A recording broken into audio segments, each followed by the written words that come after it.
Oke, di video kali ini kita akan membahas tentang bagaimana metode pembayaran termin bagi kontraktor, teman-teman ya. Jadi biasanya kita ketahui bahwa pembayaran untuk kontraktor dari owner itu tidak bisa lunas di depan, teman-teman ya, karena pasti akan beresiko bagi si owner ya.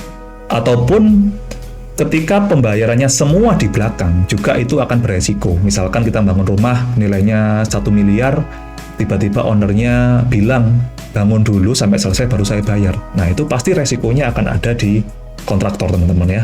Sehingga resikonya di bisnis konstruksi itu sangat besar. Kalau lunas di depan, resikonya ada di owner.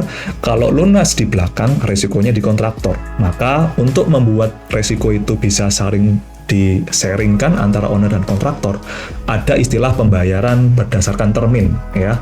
Berdasarkan termin itu apa? Dicicil pembayarannya. Nah, untuk pembayaran termin sendiri, teman-teman, itu ada dua jenis yang perlu teman-teman ketahui. Yang pertama itu yang disebut dengan monthly certificate. Yang kedua itu adalah berdasarkan progress payment. Ya. Monthly certificate itu artinya pembayarannya itu sudah dijatah per bulan. Ya. Nggak peduli progresnya itu tinggi atau rendah, bayarannya tetap bulanan. Contoh, saya punya proyek dengan nilai 1 miliar, dikerjakan dalam waktu misalkan 5 bulan ya. Disepakati nih bahwa pembayaran tiap bulan 200 juta ya.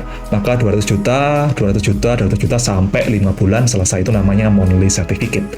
Yang kedua ada metode pembayaran yaitu progress payment ya. Progress payment itu artinya apa? Kontraktor dibayar berdasarkan progres yang dia sudah capai. Misalkan kesepakatan nih,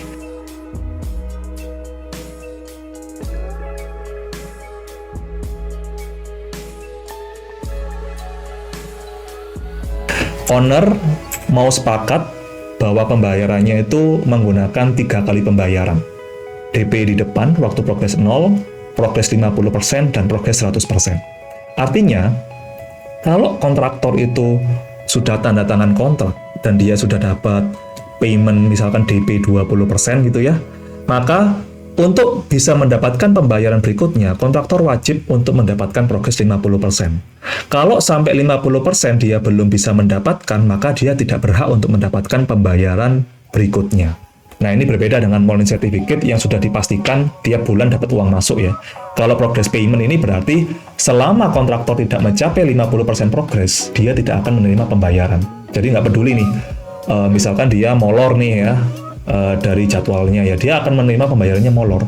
Tapi kalau misalkan dia dalam waktu singkat itu mendapatkan progres 50% ya, misalkan di kasus kita tadi 5 bulan waktunya proyek, ternyata dia 2 bulan sudah dapat 50% ya, maka dia dapat pembayaran lebih cepat. Nah, bedanya metode pembayarannya seperti itu ya. Nah, mungkin ini bisa menjadi alternatif buat teman-teman memilih ya, mana yang lebih cocok.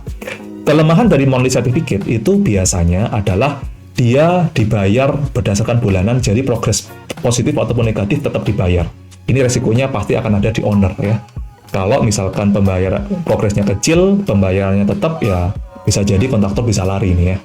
Tapi di sini juga resiko paling minim berada di kontraktor ya. Jadi kalau monthly certificate, kontraktor pun progres tinggi atau rendah dapat uang. Nah itu resikonya akan ada di owner. Tapi kalau progress payment itu resikonya berpindah ke kontraktor. Karena apa? Kalau dia tidak dapat progres 50%, dia nggak dapat uang ya. Artinya apa? Dia punya beban untuk membiayai proyek ini dengan uangnya sendiri kalau kurang. Nah itu jadi ini bisa menjadi alternatif buat teman-teman kontraktor atau teman-teman owner dalam menetapkan tipe pembayaran termin itu sendiri. Terima kasih, sampai ketemu kita di konten selanjutnya.